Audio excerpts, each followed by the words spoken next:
नमस्कार विद्यार्थी मित्रांनो, या व्हिडिओमध्ये सावित्रीबाई फुले पुणे विद्यापीठाच्या एम ए अर्थशास्त्र या विषयाच्या अंतर्गत श्रमाचे अर्थशास्त्र लेबर इकॉनॉमिक्स या विषयाचे बहुपर्यायी प्रश्न दिलेले आहेत.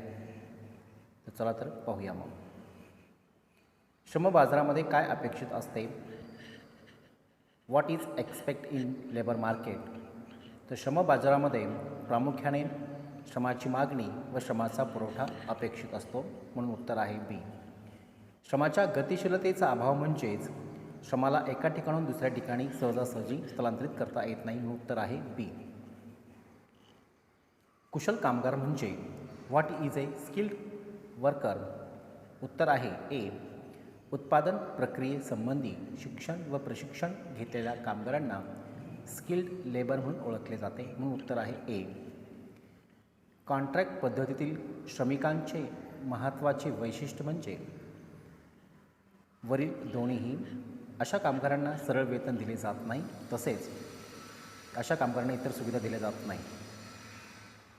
आंतरराष्ट्रीय श्रम संघटनेच्या 26व्या बैठकीत संमत झालेल्या जाहीरनाम्यात श्रम ही एक वस्तू नाही असे ठरवण्यात आले. उत्तर आहे बी. खालील कोणत्या धोरणामुळे श्रमिकांना सामाजिक सुरक्षितता देण्यात येते?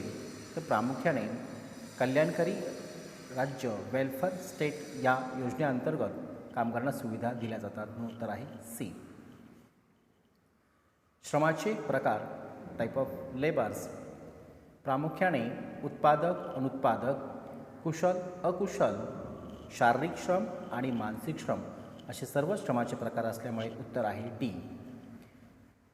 श्रमाची प्रमुख वैशिष्ट्ये यामध्ये श्रमाची प्रामुख्याने वैशिष्ट्य म्हणजेच श्रम हा नाशवंत आहे, श्रमिक मर्यादित स्वरूपाचे असते, श्रम ही सक्रिय घटक आहे, म्हणून उत्तर आहे डी वरील सर्व.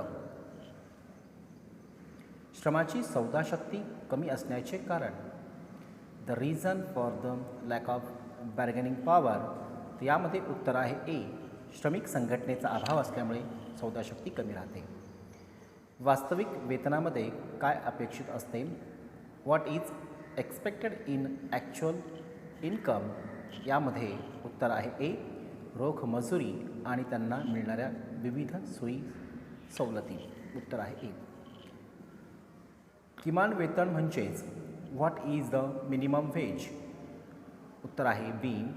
श्रमिकांना आपल्या सर्व जीवनावश्यक गरजा पूर्ण करता येणे एवढे उत्पन्न. उत्तर आहे बी. श्रमिकांना आपल्या जीवन आवश्यक गरजा आणि सुविधा व समाधानकारकपणे पूर्ण करता येतील अशा मजुरीला योग्य मजुरी फेअर वेज म्हणून ओळखले जाते, म्हणून उत्तर आहे सी. मजुरीचा सीमांत उत्पादकता सिद्धांत हा प्रामुख्याने दीर्घ कालावधीमध्ये अनुभवास येतो, म्हणून उत्तर आहे सी. मजुरीच्या आधुनिक सिद्धांतामध्ये खालील कोणते घटक विचारात घेतले जातात? मजुरीच्या आधुनिक सिद्धांतामध्ये श्रमिकांची मागणी व श्रमिकांचा पुरवठा demand and supply of labour विचारात घेतले जाते, म्हणून उत्तर आहे बी. मजुरीचा आधुनिक सिद्धांत कोणत्या स्पर्धेमध्ये दिसून येतो? The modern theory of wedges is reflected in market. हा तर या प्रामुख्याने हा पूर्ण स्पर्धेच्या बाजारामध्ये मजुरीचा आधुनिक सिद्धांत अनुभवास येतो, म्हणून उत्तर आहे ए. किमान वेतनाची प्रमुख वैशिष्ट्ये ही वरील दिल्याप्रमाणे सर्वच आहे. श्रमिकांच्या दुर्बलतेचा लाभ घेणे यावर प्रतिबंध, श्रमिकांच्या आर्थिक शोषणास प्रतिबंध, श्रमिकांच्या कार्यक्षमतेत वाढ करणे. उत्तर आहे डी. किमान वेतन कायदा केव्हा करण्यात आला?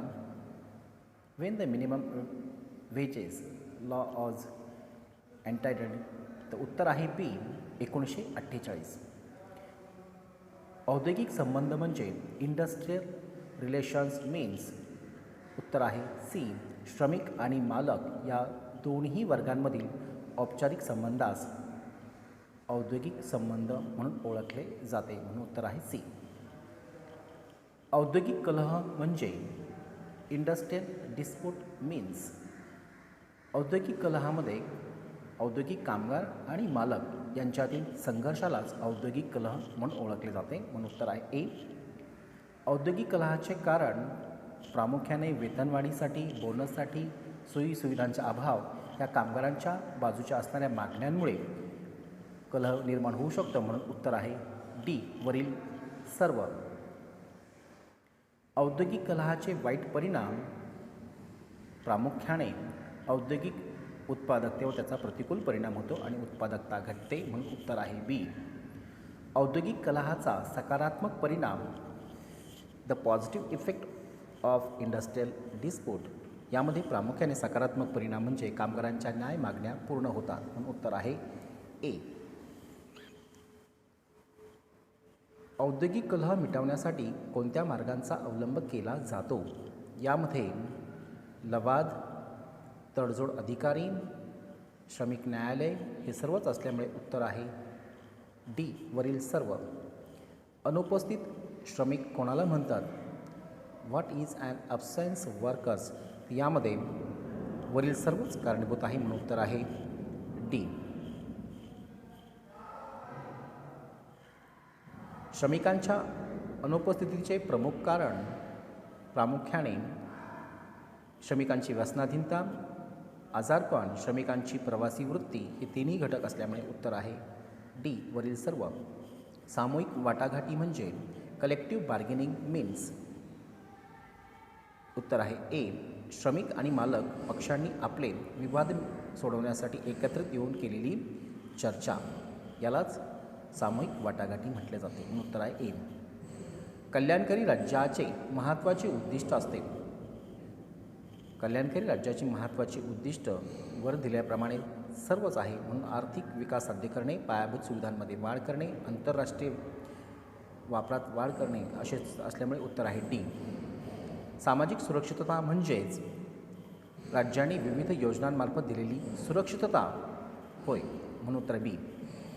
सामाजिक सुरक्षिततेमधील महत्त्वाच्या बाबी important aspect of social security याच्यामध्ये उत्तर आहे बी. सामाजिक सहाय्यता व सामाजिक विमा, social assistance and social insurance हे दोन्ही असतात. म्हणून उत्तर आहे बी. श्रमिकांचा नुकसान भरपाई कायदा केव्हा करण्यात आला? श्रमिकांचा नुकसान भरपाई कायदा हा 1923 करण्यात आला. म्हणून उत्तर आहे बी. कर्मचारी भविष्य निधी हा कायदा केव्हा करण्यात आला? भविष्य निर्वाह निधी कायदा हा 1952 करण्यात आलेला आहे. म्हणून उत्तर आहे सी. कर्मचारी राज्य विमा कायदा केव्हा करण्यात आला? When the employees state insurance act हा 1964 करण्यात आला. श्रम हा उत्पादकता घटक आहे. Labour is a component of production हा सक्रिय घटक आहे. म्हणून उत्तर आहे बी. बेकारी म्हणजे शैक्षणिक व शारीरिक पात्रता असताना देखील काम न मिळणे यालाच बेकारी म्हटले जाते. म्हणून उत्तर आहे सी. SGSY चे पूर्ण रूप काय आहे? यामध्ये सुवर्ण जयंती ग्राम स्वयंरोजगार योजना ही पूर्ण रूप आहे. म्हणून उत्तर आहे ए. कर्मचारी विमा कायद्याअंतर्गत कधी फायदे मिळतात? ESI अंतर्गत श्रमिकांना वरील दिलेल्याप्रमाणे सर्वच कालावधीमध्ये फायदे मिळतात. म्हणून उत्तर आहे डी. कामगार संघटना कायदा कधी करण्यात आला?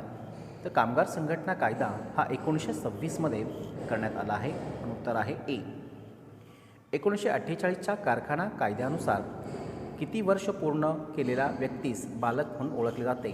म्हणून उत्तर आहे बी. 15 वर्ष ज्यांचे पूर्ण झाले नाही यांना बालक म्हटले जाते.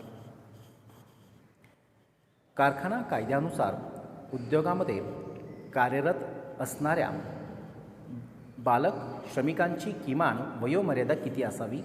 तर या कारखाना कायद्यानुसार 21 वर्ष ही पूर्ण असणं आवश्यक आहे. म्हणून उत्तर आहे सी.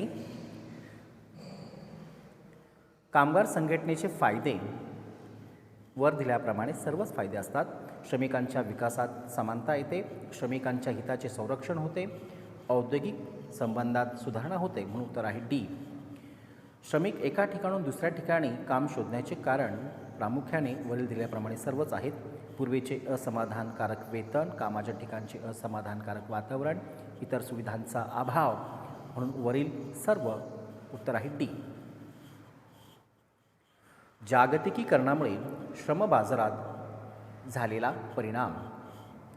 यामध्ये कामगार कपात झालेला आहे, आधुनिक तंत्रज्ञानात वाढ झाली आहे, अनिश्चित रोजगार अशी परिस्थिती निर्माण झाल्यामुळे वरील सर्वच घटक कारणीभूत आहेत म्हणून उत्तर आहे डी. ILOचे पूर्ण रूप. यामध्ये आंतरराष्ट्रीय श्रमिक संघटना ही आहे म्हणून उत्तर आहे ए. International labour organisation. श्रमिकांच्या स्थलांतरणाचे लोकसंख्येमध्ये झालेले परिणाम. श्रमिकांचे लोकसंख्येवर झालेले परिणाम हे वरील दिल्याप्रमाणे सर्वच आहे. शहरी लोकसंख्येत वाढ, विभक्त कुटुंब पद्धतीमध्ये वाढ, लोकसंख्येची गुणवत्ता वाढते म्हणून उत्तर आहे डी. आंतरराष्ट्रीय श्रमिक संघटना केव्हा स्थापन झाली? तर आंतरराष्ट्रीय श्रमिक संघटना ही 1919मध्ये स्थापन झाली. श्रमिक स्थलांतरणाचे कारण यामध्ये दिलेल्याप्रमाणे सर्वच आहे. रोजगारासाठी, विवाहासाठी, शहरीकरणामुळे असे सर्वच कारणीभूत असल्यामुळे उत्तर आहे डी. वरील सर्व. NRFचे पूर्ण रूप. यामध्ये NRFचे पूर्ण रूप राष्ट्रीय नूतनीकरण निधी, नॅशनल रिन्युअल फंड असे आहे म्हणून उत्तर आहे ए. बालश्रमिक समस्येचे कारण. प्रामुख्याने बालश्रमिक ही समस्या निर्माण होण्यापाठीमागे प्रामुख्याने दारिद्र्य, निरक्षरता, अल्प वयात विवाह असे घटक कारणीभूत ठरतात म्हणून उत्तर आहे डी. वरील सर्व. राष्ट्रीय कौशल्य विकास महामंडळाची स्थापना केव्हा झाली? महामंडळाची स्थापना 31 जुलै 2008मध्ये झाली आहे. कौशल्य विकास करणे हे महत्त्वाचं उद्दिष्ट आहे. हा व्हिडिओ आवडल्यास या यूट्यूब चॅनलला नक्की सबस्क्राईब करा व आपल्या सर्व मित्रांना शेअर करा. थँक्यू.